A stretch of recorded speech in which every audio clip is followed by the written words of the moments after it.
On m'a souvent demandé quel est le rôle que j'avais préféré ou auquel je m'étais particulièrement identifiée. Ma réponse a toujours été « Mon rôle préféré est celui que je suis en train de danser maintenant ». On ne bâtit pas sur la sécurité, on risque. Tout est risque. On se sert de l'ensemble de ce dont on se souvient comme du parti du présent, de maintenant.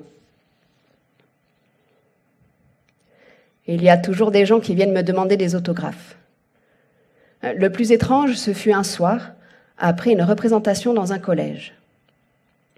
Il faisait froid, il était tard. Au moment où je montais en voiture pour rentrer chez moi, un jeune homme arriva en courant, hors d'haleine, dans la lumière des phares. Je n'avais ni papier ni stylo, et lui non plus. « Je suis désolée, lui dis-je, mais je n'ai pas de quoi écrire. » Il se jeta devant la voiture en disant « Oh, vous n'avez pas besoin de me donner votre autographe ? Voici mon programme. Crachez dessus. » Un jour où j'assistais à un spectacle au Metropolitan Opera House, un jeune homme à la mine avenante m'aborda pour me demander un autographe, suivi presque aussitôt par une femme qui sortit un bout de papier de son sac en bandoulière. J'étais assise au balcon, pas très riche, voyez-vous, et je signais sur son papier. Comme je m'apprêtais à le lui rendre, elle me demanda « Merci, mais qui êtes-vous » Je repris le papier, le laissai tomber par-dessus la balustrade, et tandis qu'il voltait au-dessus du parterre, je lui répondis « Tâchez de le découvrir ». Juste avant que je ne confie à une autre danseuse mon rôle dans Frontières, Barbara Morgan, une excellente photographe, me déclara « Martha, je trouve très dommage que vous ayez modifié Frontières. » Modifié, fis-je ? Mais je n'ai rien modifié du tout. Alors pourquoi avez-vous changé la robe ? Insista-t-elle.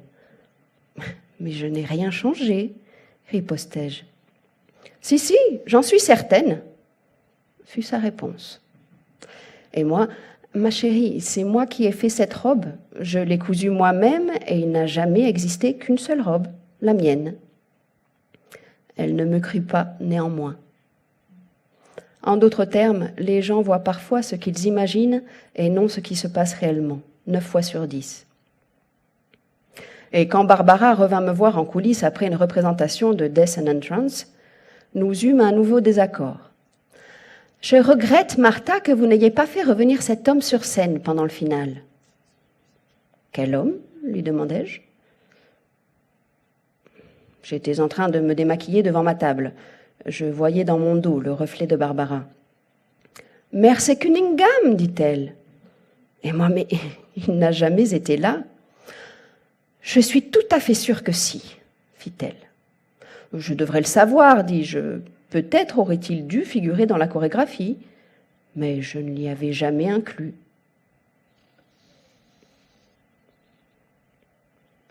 J'ai toujours encouragé les membres de ma compagnie à créer leur propre danse. J'organise de petits ateliers et au sein de la compagnie, Paul Taylor, Merce Cunningham et beaucoup d'autres ont exécuté sur scène leurs propres œuvres. Je ne choisis personne arbitrairement. C'est le résultat d'une évolution. Je peux dire qu'un tel a les qualités d'un grand danseur, mais je ne peux pas présumer de l'avenir. Un tel peut être bon, et il peut aussi ne pas devenir très bon. Le plus souvent, si je remarque quelqu'un dans la classe qui a de grandes possibilités, je m'efforce de les développer. J'en ai 2 ou 3 comme ça maintenant. Il faut qu'ils aient une maîtrise parfaite de la technique.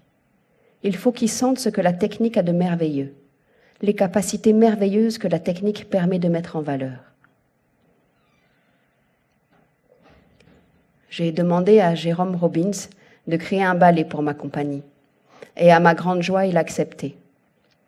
Nous nous connaissons depuis des années, Jerry et moi. Un jour où nous nous promenions ensemble, nous avons abouti à la librairie Brentano. C'était l'hiver, et nous sommes entrés pour nous réchauffer en regardant les livres. Jerry était en plein marasme créateur, pire encore que moi. J'ai décidé de lui acheter un livre pour lui remonter le moral. C'était Macbeth. Ça a paru l'aider. Peu après, pendant la Seconde Guerre mondiale, nous fûmes tous deux sélectionnés par Roseland, qui décernait un prix de danse intitulé Tops in Terpsichore. Jerry m'appela pour me proposer d'y aller avec lui, et j'acceptai.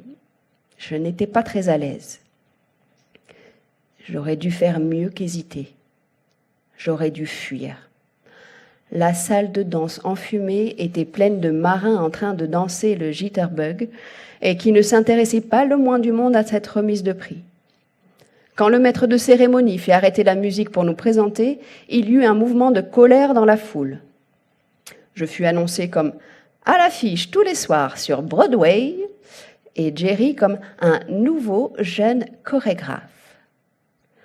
Quand on nous remit nos prix, nous constatâmes horrifiés que les inscriptions avaient été orthographiées Tops in Terpsichore. Nous partîmes aussitôt. Même en scène, je n'ai jamais fait une sortie aussi rapide. Tout le monde m'interroge sur l'inspiration. Jusqu'à Agnès, qui il y a quelques années s'est exclamée tout à coup « Martha, comment as-tu fait ?» J'aimerais le savoir. Mes perspectives seraient moins affreuses si je le savais. On ne sait jamais vraiment, on se sent suivi par ces pas terribles, inévitables, qui vous poussent à aller de l'avant et vous forcent à travailler. Je ne pense pas qu'il y ait jamais de précédent en art. Chaque instant est nouveau, terrifiant, menaçant et débordant d'espoir. On me demande souvent mon avis sur l'avenir de la danse. Je réponds toujours que si je le savais, je voudrais être la première à le réaliser. Mais on ne sait jamais vraiment. Ma seule passion est le travail. C'est ce que St. John Perse appelle naître à l'instant, à maintenant. C'est devenir une partie de cette constante dans la vie. Notre unique constante, le changement. J'ai eu la grande joie de travailler avec beaucoup d'amis bourrés de talent. C'était quelque peu effrayant parfois. Lisa Minnelli m'a rappelé qu'au moment de commencer à travailler au ballet que j'ai créé pour elle en 1978, The Oil and the Pussycat, je lui ai pris la main en disant « Vous savez, vous êtes une terrible responsabilité. » Chère Lisa, si généreuse avec moi. Quand je suis tombée malade, il y a quelques années, elle a été l'une des premières, avec la présidente de notre comité, Evelyn Sharp, à offrir son aide pour payer des infirmières. Tout artiste doit faire face aux circonstances matérielles. On n'a pas le choix. Quand Lisa travaillait avec la compagnie, elle faisait preuve d'une grande sensibilité envers tout le monde. On aurait dit une simple jeune fille parmi les autres. Quand la danseuse qui l'a doublée dans The Oil avait l'air un peu triste de penser que ce serait à Lisa de danser lors de la première, Lisa ne manquait jamais de venir lui dire un mot gentil. C'est quelqu'un de très chaleureux. Quand j'ai eu besoin qu'elle se produise avec nous à Covent Garden, elle est venue avec toute son équipe et a tout payé, juste pour être à mes côtés. Je n'oublierai jamais le premier jour des répétitions à Londres. Nous étions sortis par l'entrée des artistes et des bataillons de jeunes filles couraient après Lisa en lui demandant des autographes. Aucune ne s'adressait à moi. Pourquoi l'aurait-elle fait ? Et puis, tout à coup, elles se mirent à se bousculer pour m'en demander aussi. J'ai compris ensuite que Lisa, remarquant que j'étais ignorée, s'était empressée de dire à cette jeune fille qu'elles étaient complètement idiotes de se priver de mon autographe, alors que j'étais une légende au même titre que sa mère, Judy Garland. Ça avait suffi. Mais seule Lisa pouvait avoir une conscience aussi aiguë de la situation de quelqu'un d'autre. J'ai également collaboré avec la comédienne Kathleen Turner. Il y avait des années qu'elle contribuait au financement de la compagnie et quand je lui demandais si elle voulait bien faire le récitant dans Letter of the World, elle accepta de bon cœur. Jamais l'expression « le mouvement ne ment pas » ne m'a paru plus juste que lors de la première répétition en regardant Kathleen.